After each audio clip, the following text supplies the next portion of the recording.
राष्ट्रियताको पहरेदारी जनाधिकारको पक्षमा खबरदारी। यो हो न्यूज नेपाल टेलिभिजन। नमस्कार, म राजेश शर्मा। सुरुमा हेडलाइन्स न्यूज। कोभिड संक्रमण जोखिमको रोकथाम तथा नियन्त्रणका लागि सार्वजनिक यातायात क्षेत्रमा कडाई। सार्वजनिक यातायातमा आजदेखि लागू हुने गरी मास्क अनिवार्य लगाउनु पर्ने।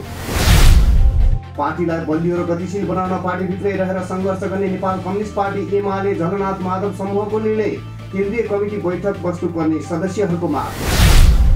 प्रदेश एकता मुख्यमन्त्री शेरधन राईद्वारा शुक्रबार मन्त्री परिषद पुनर्गठन। नयाँ मन्त्रीहरूलाई आजै शपथ ग्रहण। आगामी 5 वर्षभित्र नेपाल सरकारसँगको साझेदारीमा 677 वटा आँखा उपचार केन्द्र नेपाल नेत्रज्योति सङ्घद्वारा स्थापना हुने। हाल सञ्चालनमा रहेका 22 वटा आँखा उपचार केन्द्रलाई सेकेन्डरी लेभलको आँखा अस्पतालमा स्तर उन्नति गर्ने। आर्थिक वर्ष 2076-77 को नाफाबाट शेरधनीलाई प्रति शेयर 40 रुपियाँका दरले नगद लाभांश वितरण गर्ने नेपाल दूरसञ्चार कम्पनीको निर्णय। टेलिकमको कुल ग्राहक संख्या 2 करोड पुगेको वार्षिक प्रतिवेदनमा उल्लेख। भारत मुम्बईको भाण्डुपा स्थित एक कोभिड अस्पतालमा आगलागी हुँदा 10 जनाको मृत्यु। मृतक परिवारलाई तत्काल 5 लाख आर्थिक सहयोग गर्ने मुख्यमन्त्री ठाकरेद्वारा घोषणा। र फिफा विश्वकप फुटबल छनौट अन्तर्गत युरोपियन छनौटमा इङ्ल्यान्डको सहज जित सान मारियो। 5-0 गोल अन्तरले पराजित।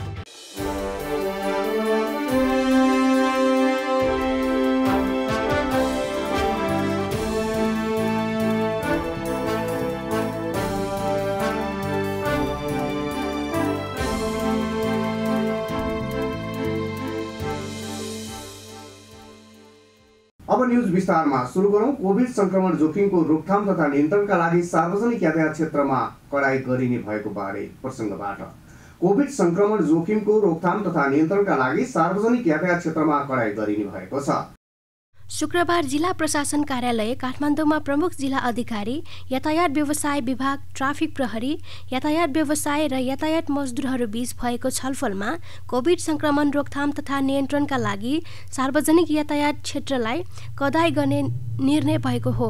प्रमुख जिल्ला अधिकारी काली प्रसाद पराजुलीले सार्वजनिक यातायात क्षेत्रमा स्वास्थ्य मापदण्डलाई कडाईका साथ पालना गराउने निर्णय भएको बताउनुभयो। सार्वजनिक यातायात क्षेत्रमा आजैदेखि लागू हुने गरी अनिवार्य मास्क लगाउने, सिट क्षमता अनुसार यात्रु राख्ने, भौतिक दूरीलाई व्यवस्थित गर्ने र बस पार्कमा साबुन पानीको व्यवस्था गरी हात धुने व्यवस्था गर्ने, माइकिङ गर्ने, जनचेतना फैलाउने र अनुगमनलाई प्रभावकारी बनाउने निर्णय भएको पनि प्रमुख जिल्ला अधिकारी पराजुलीले बताउनुभयो। पछिल्लो चरणमा कोरोनाको संक्रमण दर बढ्दै गइसकेपछि यसलाई चाहिँ अब रोकथाम गर्नको निम्ति कोरोनाको संक्रमण दर चाहिँ नियन्त्रण गर्नको निम्ति नबढ्न दिनको निम्ति हामीले विभिन्न निर्णयहरू पनि गरेका छौँ। आज चाहिँ जुन सार्वजनिक यातायात सञ्चालन छ त्यस क्षेत्रमा काम गर्ने सम्पूर्ण यातायात व्यवसायीहरू, मजदुरको प्रतिनिधिहरू, यातायात व्यवस्था विभाग, ट्राफिक प्रहरीको एसएसपी साहब सहितको बैठकले अब यो सार्वजनिक क्षेत्रमा अब आजैदेखि लागू हुने गरी अनिवार्य रूपमा मास्क लगाउने, त्यसपछि चाहिँ सिट क्षमता अनुसार यात्रीहरू राख्ने, भौतिक सिटको क्षमता त्यो भौतिक दूरीलाई पनि अलिकति व्यवस्थित गर्ने र बस पार्कहरूमा चाहिँ साबुन पानीको अनिवार्य व्यवस्था गर्ने, हात धुने व्यवस्था गर्ने र माइकिङको व्यवस्था गर्ने र अब यो चाहिँ जनचेतनालाई चाहिँ व्यापक रूपमा फैलाउने र चाहिँ अनुगमनलाई चाहिँ प्रभावकारी बनाउने भन्ने निर्णय भएको छ। ट्राफिक प्रहरी, त्यसपछि नेपाल प्रहरी, जनपथ प्रहरी र चाहिँ अब यातायात व्यवस्था विभागले चाहिँ अनुगमन पनि गर्छ र मास्क नलाइ हिँड्ने व्यक्तिहरूलाई चाहिँ जरिमानाको पनि हामी सुरुवात गर्छौँ। यही विषयमा चाहिँ आज निर्णय भएको। नेपाल यातायात व्यवसाय राष्ट्रिय महासङ्घका वरिष्ठ उपाध्यक्ष विजयबहादुर स्वारले भारतमा कोरोनाको संक्रमण दर बढ्दै गएको र नेपालमा पनि बढ्दै जाने देखिएकाले पूर्व सावधानी अपनाउने सम्बन्धमा छलफल भएको बताउनुभयो। सार्वजनिक यातायात क्षेत्रलाई कसरी जोखिमबाट बचाउन सकिन्छ भन्ने विषयमा छलफल भएको बताउनुभयो। आज सिडु साहबले चाहिँ यो जुन चाहिँ अहिले कोरोनाको महामारी अझै बढ्दै गएको यसमा अलिकता चाहिँ यो मित्र राष्ट्रमा चाहिँ बढी देखिएको र काठमाडौँ अथवा नेपालमा पनि यसको जोखिम बढ्दै जाने अवस्था देखिएको हुनाले यसको प्री मेजर्सहरू के गर्न सकिन्छ यो रोकथामको लागि, जस्तो अनिवार्य मास्क भनेको छ, सोशल डिस्टेन्सिङको कुराहरू भनेको छ। यो प्रिमियरली बैठकमा सिडो साहबले यसको चाहिँ उहाँको आफ्नो जिम्मेवारी भएको कारणले गर्दाखेरि उहाँले यो सुरुवाती बैठक डाकेर आज चाहिँ प्राइभेट सेक्टर सम्पूर्ण यातायात व्यवसायी महासङ्घ र चाहिँ मजदुर ट्रेड युनियन साथीहरूलाई बोलाएर ट्राफिक महाशाखा यातायात व्यवस्था विभाग बसेर सम्पूर्ण पब्लिक ट्रान्सपोर्टहरूलाई हामीले कसरी चाहिँ यो जोखिमबाट यसलाई चाहिँ बचाउन सक्छौँ भन्ने उद्देश्यले नै आजको बैठक बसेका हौँ। कोभिड संक्रमणको दोस्रो लहर आउन सक्ने सम्भावना देखेपछि जिल्ला प्रशासन कार्यालय काठमाडौँले संक्रमणको रोकथाम तथा नियन्त्रणका लागि विभिन्न निकायसँग छलफल गरिरहेको छ। शुक्रबारकै बैठकमा सार्वजनिक यातायातमा मास्क नलगाई यात्रा गर्ने यात्रुलाई कारबाही गर्ने निर्णय भएको पनि जिल्ला प्रशासन कार्यालय काठमाडौँले बताएको छ। नेपाल कम्युनिस्ट पार्टी एमाले झलनाथ माधव समूहले पार्टीलाई बलियो र गतिशील बनाउन पार्टीभित्रै रहेर सङ्घर्ष गर्ने निर्णय गरेका छन्।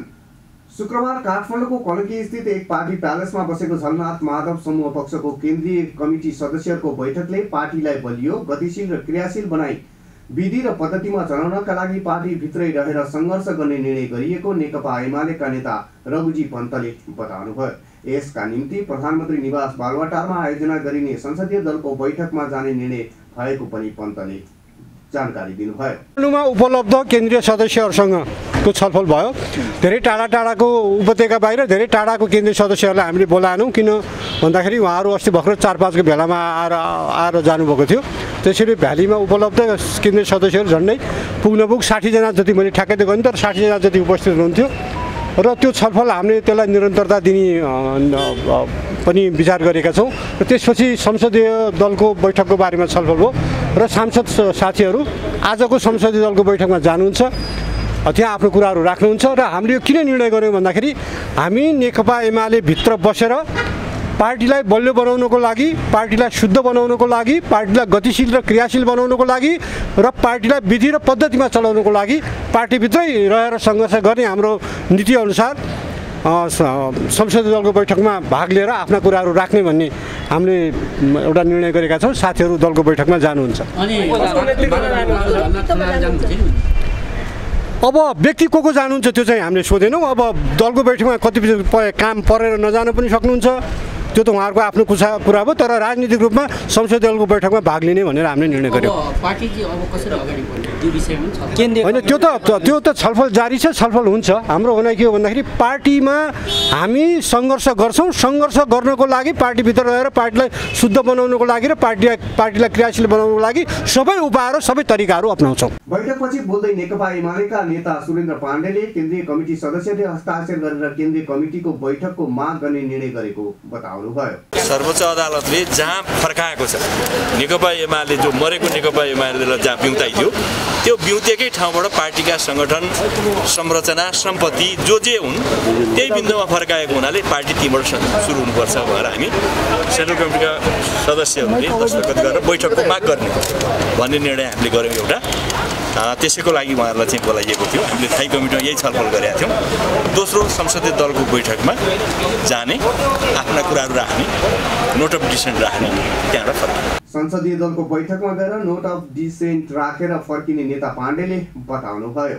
नेपाल नेत्रज्योति सङ्घले आगामी 5 वर्षभित्र नेपाल सरकारसँगको साझेदारीमा 677वटा आँखा उपचार केन्द्र स्थापना गर्ने भएको छ। नेत्रज्योति दिवसको अवसरमा शुक्रबार सङ्घले आयोजना गरेको पत्रकार सम्मेलनमा सङ्घका महासचिव भरत बहादुर चन्दले सबै स्थानीय तहमा रहेका आँखा उपचार केन्द्रहरूलाई आधारभूत स्वास्थ्य सेवामा एकीकृत गर्ने र आगामी 5 वर्षभित्र 677वटा आँखा उपचार केन्द्र स्थापना गर्ने बताउनु भएको हो। यस्तै हाल सञ्चालनमा रहेका 22वटा आँखा उपचार केन्द्रलाई सेकेन्डरी लेभलको आँखा अस्पतालमा स्तरोन्नति गर्ने पनि उहाँले जानकारी दिनुभयो। यस वर्ष नेपाल नेत्रज्योति नारा आन्दोलन निर्माण हाम्रो जिम्मेवारी आँखा सेवामा गरौँ साझेदारी भन्ने रहेको छ। यस नारालाई साकार पार्न सङ्घले विभिन्न कार्यक्रम तय गरेको छ। नेपालको संविधान 2072ले स्वास्थ्यलाई नागरिकको मौलिक हकको रूपमा उल्लेख गरेको र तथा विश्व स्वास्थ्य सङ्गठनले आँखा स्वास्थ्य सेवालाई आधारभूत स्वास्थ्य सेवाको रूपमा ग्रहण गरेको सन्दर्भमा सार्वजनिक साझेदारीको अवधारणा बमोजिम उपलब्ध स्रोत साधनको अधिकतम परिचालन गरी हालसम्म प्राप्त उपलब्धिहरूलाई संरक्षण गर्दै राष्ट्रिय स्वास्थ्य नीति 2076 को लक्ष्यलाई समेत आत्मसात गर्दै नेपाल नेत्रज्योति सङ्घले सबै स्थानीय तहसँग साझेदारी समन्वयमा 677वटा आँखा उपचार केन्द्रको स्थापना 22वटा आँखा उपचार केन्द्रलाई हामीले अपग्रेड गरेर सेकेन्डरी अस्पताल स्तरोन्नति गर्ने लक्ष्य रहेको छ। जस्तो हामीले 126 22वटा आँखा अस्पताल छ, तर 753 677 किन्नुभयो भन्ने जिज्ञासा हुनसक्छ। त्यो के ठाउँ गाउँपालिका वार्डमा पनि हाम्रो आई केयर सेन्टर भएको कारणले यो 677 देखिएको। मोतीबिन्दुको अलावा दृष्टिदोष, बाल दृष्टिविहीनता, जलबिन्दु, कोनियल अल्सर, डायबिटिज, रेटिनापेथी, न्यूनोदृष्टि, पुनर्स्थापकीय सेवा सम्बन्धी राष्ट्रिय कार्यक्रमहरू सञ्चालन गरिने पनि महासचिव चन्दले बताउनुभयो। यस्तै ई हेल्थलाई संस्थागत गर्दै 5 वर्षभित्र आँखा सेवामा मोबाइल हेल्थका आधुनिक प्रविधि विकास र विस्तार तथा नियमन गरिने पनि बताउनुभयो।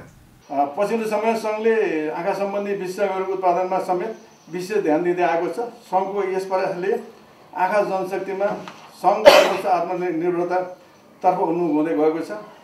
विषम 2069 देखि सङ्घले कान सम्बन्धी उपचार सेवा पनि आरम्भ गरेको छ। देशका सबै नागरिकलाई समतामूलक तथा वृहत आँखा स्वास्थ्य सेवा दिनका लागि मोतीबिन्दुको अलावा दृष्टिदोष, डिफ्रेक्टी र बाल दृष्टिविहीनता, जलबिन्दु, कर्नियल अल्सर, डायबिटिज, रेटिनोप्याथी, न्यून दृष्टि, पुनर्स्थापकीय सेवा सम्बन्धी राष्ट्रिय कार्यक्रम सञ्चालन गरिनेछ। हरेक प्रदेशमा एउटा अस्पताललाई सेन्टर अफ एक्सिलेन्सको रूपमा विकास गरिनेछ। सङ्घीय संरचना अनुरूप अल्पकालीन तथा दीर्घकालीन योजना बनाई आवश्यक स्वास्थ्य जनशक्तिको उत्पादन, विकास तथा उपयोग गरिनेछ। यस वर्ष विभिन्न आँखा अस्पताल तथा शाखाहरूले विभिन्न कार्यक्रम गरी निर्देशन दिवस मनाउँदै आएको जानकारी गराउन चाहन्छु। ई हेल्थलाई संस्थागत गर्दै 5 वर्षभित्र आँखा सेवामा मोबाइल हेल्थ, आर्टिफिसियल इन्टेलिजेन्स, टेलिअप्थोलोजी लगायत अन्य आधुनिक प्रविधिको विकास विस्तार तथा नियमन गरिनेछ। नेपाल नेत्र सङ्घले यस वर्ष नेत्रज्योति दिवसको अवसरमा सङ्घको अन्धोपन निर्माण गर्ने उद्देश्य प्राप्तिमा विशेष योगदान गर्नुहुने श्री गण्डकी प्रदेश सरकार, श्री तुलसीपुर उपमहानगरपालिका दाङ, वरिष्ठ समाजसेवी श्री सिरजङ शाहले आफ्नो अरबको सम्पत्ति यो नेत्र सङ्घलाई फतेहाबाद आँखा अस्पताल दिनुभएको छ। उहाँको बुवाले फतेहाबाद आँखा अस्पताल स्थापनालाई अरबको सम्पत्ति दिनुभयो। फेरि छोराले पनि फेरि थप्नुभएको छ। मलाई सम्मान गर्ने कार्यक्रम रहेको छ। त्यस्तै सिबिएम जसले 40 वर्षदेखि हामीसँग पार्टनरसिपमा काम गरिरहेछ, इस्टर्न रिजनमा काम गरिरहेछ, अहिले कर्णाली प्रदेशमा सँगै गइरहेछ। त्यसलाई त्यस्तै अरू इन्टरनेसनल जसले हामीलाई बालबालिका क्षेत्रमा सेवाहरू यो आँखा सेवामा उल्लेखित सहयोग गरेर त्यसलाई विराटनगर अस्पताल हाम्रो एउटा सबभन्दा बढी अपरेसन गर्ने एउटा मोडल आँखा अस्पतालको रूपमा विराटनगर अस्पताल र भरतपुर आँखा अस्पताललाई सम्मान गर्ने निर्णय गरेको छ। कोभिड-19 को बढ्दो जोखिमका कारण आज सम्मान गर्न असमर्थ भए पनि उहाँहरूलाई अनुकूल समयमा सम्मान गरे।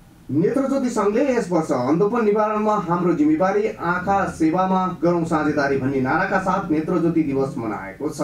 सङ्घको अन्धोपन निवारणमा योगदान दिने गण्डकी प्रदेश सरकार, तुलसीपुर उपमहानगरपालिका दाङ, समाजसेवी सृजङ शाह, आर्बिस इन्टरनेसनल विराटनगर आँखा अस्पताल, भरतपुर आँखा अस्पताललाई सम्मान गर्ने निर्णय पनि गरेको छ। कोभिड-19 सङ्क्रमणका कारण अहिले नै सम्मान गर्न नसकेको भन्दै अनुकूल समयमा सम्मान गरिने सङ्घले जनाएको छ। नेपाल नेत्रज्योति सङ्घको स्थापना विक्रमसम्म 2035 साल चैत्र 13 गते भएको थियो। सङ्घले हालसम्म 21 वटा आँखा अस्पताल, 126 वटा आँखा उपचार केन्द्र र 42 वटा जिल्ला शाखाको माध्यमबाट देशभरका विभिन्न ठाउँमा आँखा उपचार सेवा पुर्याउँदै आएको छ। राष्ट्रिय सरकार तथा समन्वय समितिले आर्थिक वर्ष 2076-77 को वार्षिक प्रतिवेदन पारित गरेको छ। समितिको शुक्रबार बसेको बैठकले लकडाउनका कारण अघिल्लो वर्ष पारित गर्न नपाएको आर्थिक वर्ष 2076-77 को वार्षिक प्रतिवेदन समिति सदस्यहरूको राय, सल्लाह, सुझावको आधारमा पारित गरिएको समितिको सभापति दिलकुमारी रावल थापाले बताउनुभयो। त्यसैगरी समितिले आर्थिक वर्ष 2077-78 को वार्षिक कार्यक्रमको सम्बन्धमा देशको राष्ट्रिय सम्पदा तथा संस्कृतिसँग सम्बन्धित विषयका विज्ञहरूसँग छलफल गर्ने र 2078 सालको जनगणनाको सम्बन्धमा राष्ट्रिय योजना आयोग र तथ्याङ्क विभागसँग छलफल गर्ने एजेन्डा पारित गरेको पनि सभापति थापाले जानकारी दिनुभयो। राष्ट्रिय सरकार तथा समन्वय समितिको आजको बैठकमा हाम्रो वार्षिक प्रतिवेदन हामीले बिचमा यो हाम्रो हाउस बन्द भइसकेपछि हामीले वार्षिक प्रतिवेदन गत वर्षको वार्षिक प्रतिवेदन पेश गर्न पाएको थिएनौँ। त्यो तयारी थियो सचिवालयले, त्यसमा मान्य सदस्यहरूको राय सुझाव परामर्श लिएर यसलाई पारित गर्ने काम भएको छ। अर्को चाहिँ हामीले यो वर्षभित्र गर्नुपर्ने कामको वार्षिक कार्ययोजना थियो, त्यसमा हाम्रो समितिको पनि एउटा बजेटको सिलिङ पनि छ। हाम्रो समितिको कार्यक्षेत्रभित्र रहेर बजेटको सिलिङभित्र रहेर हामीले गर्नुपर्ने कामको विषयमा पनि छलफल गऱ्यौँ। अर्को चाहिँ हाम्रो समितिको महत्त्वपूर्ण सबै कार्यक्षेत्र महत्त्वपूर्ण छन्, त्यसमा राष्ट्रिय सम्पदा र संस्कृति पनि एउटा महत्त्वपूर्ण कार्यक्षेत्र हो। हाम्रो नेपालको राष्ट्रिय सम्पदाको सम्बन्धमा संस्कृतिको सम्बन्धमा चाहिँ कम्ती त्यो क्षेत्रमा लामो समय अध्ययन अनुसन्धान गर्नुभएका विज्ञहरूसँग केही छलफल गरेर समितिका मान्य सदस्यज्यूहरू पनि त्यो बारेमा जानकारी लिने र त्यहाँ उठेका विषयहरूलाई चाहिँ हामीले पब्लिकली पनि बाहिर ल्याउने हिसाबले यो सम्पदा र संस्कृतिको विषयमा पनि अलिकति व्यापक रूपमा छलफल गर्नुपर्छ होला भन्ने हिसाबको हाम्रो आजको एजेन्डा थियो। त्यो हामीलाई पारित गरिसकेका छौँ र त्यो तिथिमिति चाहिँ हामी सचिवालयले तयार गर्छौँ सम्बन्धित पक्षसँग बसेर। अर्को हरेक 10 वर्षमा हुने राष्ट्रिय जनगणना छ। जनगणनाको आफ्नै महत्त्व छ, यसले जनसङ्ख्याको विषयमा यसको विकासको विषयमा जनसङ्ख्या र विकासमा एउटा अन्तर सम्बन्ध पनि छ।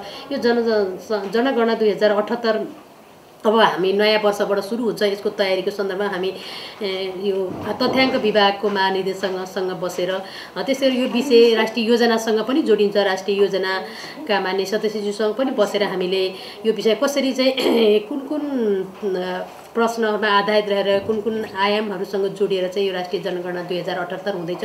यो एउटा राष्ट्रिय सरोकारको विषय पनि भएको हुनाले जनप्रतिनिधिहरूको पनि यसमा चासो सरकार हुनुपर्छ। यसले प्राप्त गर्ने तथ्याङ्कहरू चाहिँ कसरी यो सङ्कलन गर्दैछ भनेर हामीले जनगणनाको सन्दर्भमा पनि हामी बस्ने आज हामीले यो एजेन्डा पास गरेका छौँ। अर्को हामीले राष्ट्रको महत्त्वपूर्ण राष्ट्रिय गौरवको आयोजना छ। राष्ट्रिय गौरवको आयोजनालाई हामीले अलि मिन ढङ्गबाट मसिनो ढङ्गबाटै अध्ययन अनुसन्धान गरौँ, त्यहाँभित्रका समस्याहरू पत्ता लगाउँ र समस्या समाधानको लागि सरकारलाई सुझाव र निर्देशन गरौँ भनेर हामीले यो समितिले 3वटा उपसमितिहरू गठन गरेको छ र यो उपसमितिले लामो समयदेखि सम्बन्धित आयोजना प्रमुखहरूसँग चाहिँ एकदमै मसिनो ढङ्गले छलफल गरिरहेको छ र त्यो 3वटा उपसमितिको प्रारम्भिक छलफल भइसकेपछि अहिले प्रारम्भिक छलफलमा चाहिँ बजेटको अभावका कुरा, निर्माण सामग्रीको अभावका कुरा, एक आपसमा समन्वय अभावका कुराहरू देखिएको छ। एकातिर सरकारले राष्ट्रिय गौरवका आयोजनालाई एकदमै महत्त्वका साथ प्राथमिकता साथ चाहिँ अगाडि बढाएको छ र हामीले यी समितिका छलफलमा पनि सरकारले भनेको छ राष्ट्रिय गौरवका आयोजनालाई बजेटको अभाव हुन हामी दिँदैनौँ भनेर मुख्यतः मान्य अर्थमन्त्रीज्यू सरकारका सम्बन्धित मन्त्रीज्यूहरूले भनिरहनु भएको छ। फेरि हामी आयोजना प्रमुखसँग छलफल गर्दा चाहिँ बजेट अभावका कुरा आएको छ। यो विषय पनि हामीले प्रारम्भिक यो उपसमितिहरूको छलफलबाट आएका समस्याहरूलाई समाधान गर्ने हिसाबले चाहिँ त्यो विषय पनि हामी उपसमितिको प्रतिवेदन प्रारम्भिक प्रतिवेदन आएको छ, यसको अन्तिम प्रतिवेदन हामी तत्कालै छिटो प्राप्त गरेर हामी माननीय अर्थमन्त्रीज्यू योजना आयोगका उपाध्यक्षसँग बसेर यसको निकासको बारेमा हामी छलफल गर्छौँ। र अर्को कुरा चाहिँ हामीले समितिले चाहिँ सम्बन्धित पक्षसँग सरकारलाई विभिन्न समयमा सुझाव निर्देशन दिने काम भएको छ। त्यो निर्देशनको कार्यान्वयन चाहिँ कति भएको छ भने हामीले 2 वर्षको बिचमा पनि निर्देशनको कार्यान्वयनको एकदमै माइनोटली हेरेका थियौँ समितिले बसेर। अहिले पनि हामीले यो 1 वर्षको बिचमा चाहिँ समितिबाट जारी गरेका निर्देशन, सरकारलाई पठाएका निर्देशनहरू चाहिँ कति कार्यान्वयन भएको छ, 100% छ, 50% छ अथवा 0% कति छ त यसको भनेर हामीले समितिभित्र पनि चाहिँ यो के कारणले हामीले दिएका निर्देशनहरू पालना भएका छन्, हुँदाखेरि के कारणले चाहिँ पालना भए, नहुँदा के कारणले समितिले सही निर्देशन दिन नसकेर कि अथवा सरकारले चाहिँ किन यसको महत्त्व आत्मसात गर्न सकेन, त्यसको हामीले बढी यसलाई ध्यान दिनुपर्छ भनेर हामीले समितिबाट जारी गरेका निर्देशनको सभामा पनि हामी समितिभित्र समीक्षा गर्ने हिसाबले यिनै विषयमा रहेर आजको बैठक हामीले सम्पन्न गरेका छौँ। समितिले यसअघि सरकारलाई दिएको निर्देशन कार्यान्वयन भए नभएको सम्बन्धमा पनि बैठकले समीक्षा गरेको सभापति थापाले बताउनुभयो। न्युज नेपालमा अब पालो बिजनेस न्युजको।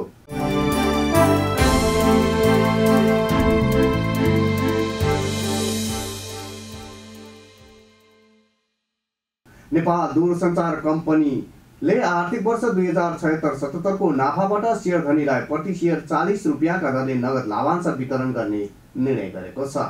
टेलिकमको शुक्रबार बसेको 13औं वार्षिक साधारण सभाले सञ्चालक समितिको प्रस्ताव गरेको 40% नगद लाभांश पारित गरेको हो। यस्तै साधारण सभाले वार्षिक प्रतिवेदन पास गर्ने, अनुसूचीहरू पारित गर्ने र आर्थिक वर्ष 2077-78 का लागि महालेखा परीक्षकको कार्यालयको परामर्श तथा कम्पनीको लेखा परीक्षण समितिको सिफारिसमा लेखा परीक्षक नियुक्ति गरेको टेलिकमको प्रवक्ता राजेश जोशीले बताउनु भएको छ। नेपाल दूरसञ्चार कम्पनी लिमिटेड नेपाल टेलिकमको आज 13औं वार्षिक साधारण सभा सम्पन्न भयो। उक्त वार्षिक साधारण सभामा मुख्यतः 4वटा निर्णय भए। वार्षिक प्रतिवेदन पास गर्ने, गएको आर्थिक वर्षको वार्षिक प्रतिवेदन पास गर्ने, अनुसूचीहरू पास गर्ने कार्यक्रम पनि सम्पन्न भयो र आर्थिक वर्ष 77-78 को लागि महालेखा परीक्षकको कार्यालयको परामर्श तथा कम्पनीको लेखा परीक्षण समितिको सिफारिसमा लेखा परीक्षकज्यूहरू नियुक्त गर्ने काम पनि सम्पन्न भयो। यस्तै गरेर सर्वसाधारण शेयरधनीको प्रतिनिधिमा अम्बिका प्रसाद पौडेलज्यू निर्विरोध निर्वाचित भएको घोषणा पनि भयो। यसको अलावा आर्थिक वर्ष 76-77 को डिभिडेन्ड नगद लाभांश प्रति शेयर रु 40 घोषणा गरियो।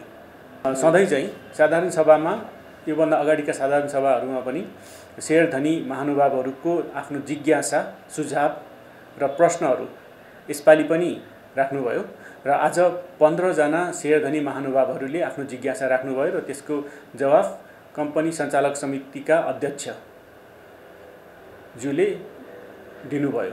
साथै केही विषयहरूमा कम्पनीका प्रबन्ध निर्देशक दिल्लीराम अधिकारी ज्यूले पनि प्रश्न पार्नुभयो। साधारण सभाले साधारण शेयरधनीहरूको प्रतिनिधिमा अम्बिका प्रसाद पौडेललाई निर्विरोध निर्वाचित गरेको पनि प्रवक्ता जोशीले जानकारी दिनुभयो। सर्वसाधारणमा शेयरधनीहरूले राखेको जिज्ञासाको जवाफमा कम्पनीका अध्यक्ष र कार्यकारी प्रमुखले दिनुभएको पनि प्रवक्ता जोशीले बताउनुभयो। टेलिकमले गत आर्थिक वर्षमा 9,74,89,00,00,000 रुपियाँ नाफा आर्जन गरेको थियो। यस्तै कम्पनीको प्रति शेयर आम्दानी 64 रुपियाँ 79 पैसा रहेको छ। गत आर्थिक वर्षको टेलिकमको कुल ग्राहक संख्या 2 करोड पुगेको वार्षिक प्रतिवेदनमा उल्लेख छ। न्यूज नेपालमा अब पालो इन्टरनेसनल न्यूजको।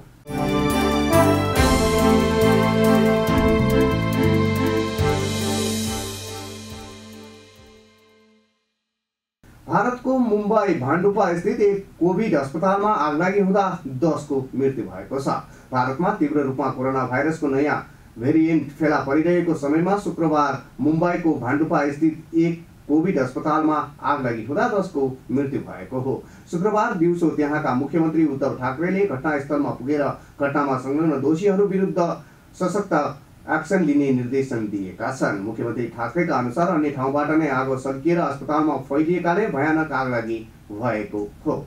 एक जानकारी अनुसार सुरुमा मालामा आगलागी भएको थियो, सोही आगो फैलिएर अस्पतालमा आगलागी भएको हो। मुख्यमन्त्री ठाकरेले मृतकको परिवारलाई 5-5 लाख आर्थिक सहयोग गर्ने घोषणा पनि गरेका छन्। न्यूज नेपालमा अब पालो स्पोर्ट्स न्यूजको।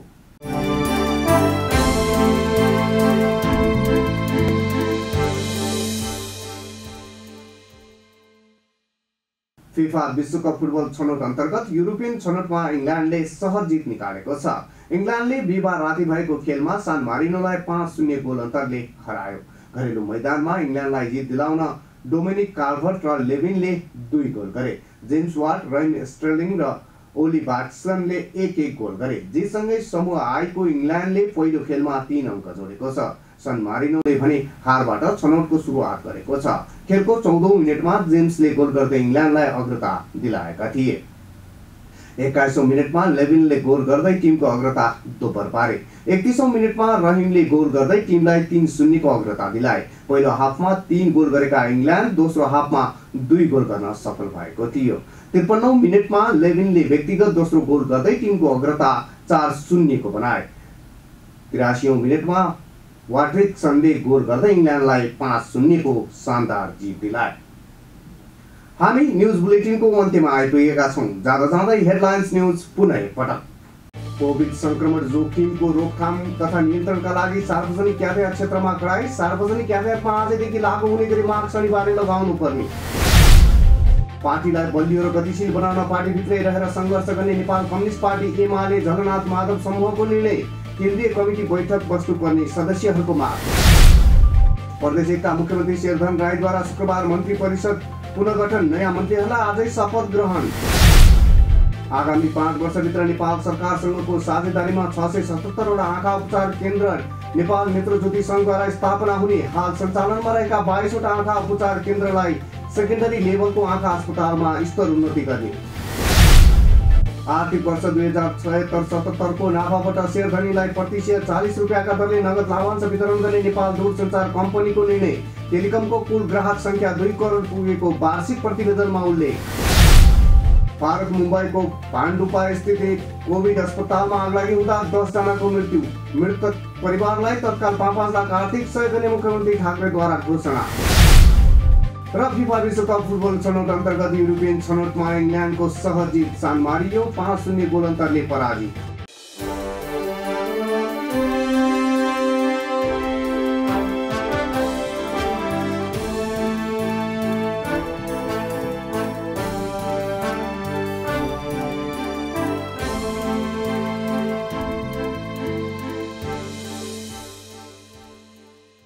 अहिलेलाई न्युज नेपालको न्युज बुलेटिन यति नै। हाम्रो न्युज र कार्यक्रमहरू युट्युब र फेसबुकमा पनि प्रत्यक्ष हेर्न सक्नुहुनेछ। राष्ट्रियताको पहरेदारी, जनाधिकारको पक्षमा खबरदारी हेर्दै रहनुहोला न्युज नेपाल टेलिभिजन। नमस्कार।